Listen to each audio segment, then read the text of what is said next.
Iran અને America વચ્ચે હજુ પણ મડાગાંઠ યથાવત છે. અલબત્ત ઈરાન અને ઓમાન વચ્ચે હોર્મુઝની ખાડી ખોલવા અંગે સંપૂર્ણ સમજૂતી થઈ ગઈ છે, પરંતુ અમેરિકા જે છે એ પોતાની નાકાબંધી હટાવવા માટે સંમત નથી, કારણ કે અમેરિકાની શરતો જે છે એ ઈરાન સ્વીકારવા તૈયાર નથી.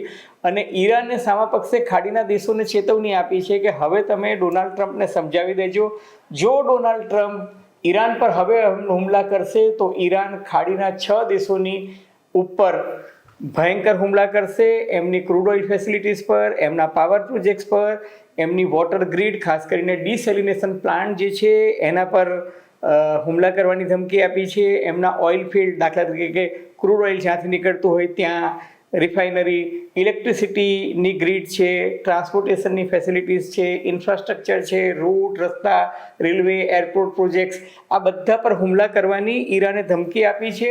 અને સાથોસાથ એવું કહ્યું છે કે હવે તમે ડોનાલ્ડ ટ્રમ્પને સ્પષ્ટ શબ્દોમાં કહી દો કે ઈરાન સાથે રાજદ્વારી સમજૂતી કરવી હોય તો આ એક ઉત્તમ સમય છે. હવે દરમિયાનમાં ઈરાનનો સંદેશો લઈને અમેરિકા સાથે મંત્રણના દ્વાર ખુલ્યા છે. એટલે ડોનાલ્ડ ટ્રમ્પ જે કહી રહ્યા છે કે ઈરાન સાથે સમજૂતી આખરી તબક્કામાં છે ને 1-2 દિવસમાં થશે, પરંતુ બંને એકબીજાને પાછા સહેલાઈથી મચક આપતા નથી.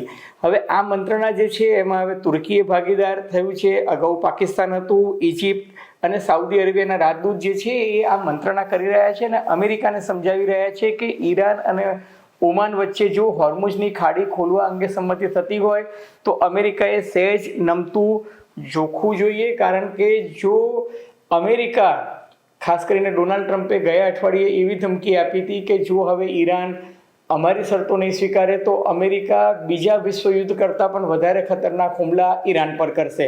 હવે ઈરાને પલટવાર કરીને વળતો પ્રહાર કરવાની ધમકી ખાડીના 6 દેશો, યુનાઇટેડ અરબ અમીરાત છે, સાઉદી અરેબિયા છે, જોર્ડન છે, કતાર છે, કુવેત છે, બહેરીન છે, એના પર હુમલા કરવાની ધમકી આપી છે. એટલે આ બધા દેશો જે છે એ અમેરિકાને સમજાવી રહ્યા છે કે મહેરબાની કરીને તમે મંત્રણાના દ્વાર ખોલો, રાજદ્વારી સમાધાન લાવો, લશ્કરી કાર્યવાહી કરવાનો કોઈ અર્થ નથી. અને આ મેસેજ સૌથી પહેલાં સાઉદી અરેબિયાના પ્રિન્સ મોહમ્મદ બિન સલમાને ડોનાલ્ડ ટ્રમ્પને સીધો ફોન કરીને આપ્યો હતો અને એમણે કહ્યું હતું કે યુદ્ધ વિરામ જે છે એ હાલના તબક્કે શ્રેષ્ઠ વિકલ્પ છે. એટલે અગાઉ જે યુદ્ધ વિરામ થયું હતું એ યુદ્ધ વિરામની જે 14 શરતો છે એ 14 શરતો હાલ પૂરતી 60 દિવસમાં તે મંજૂર રાખવી.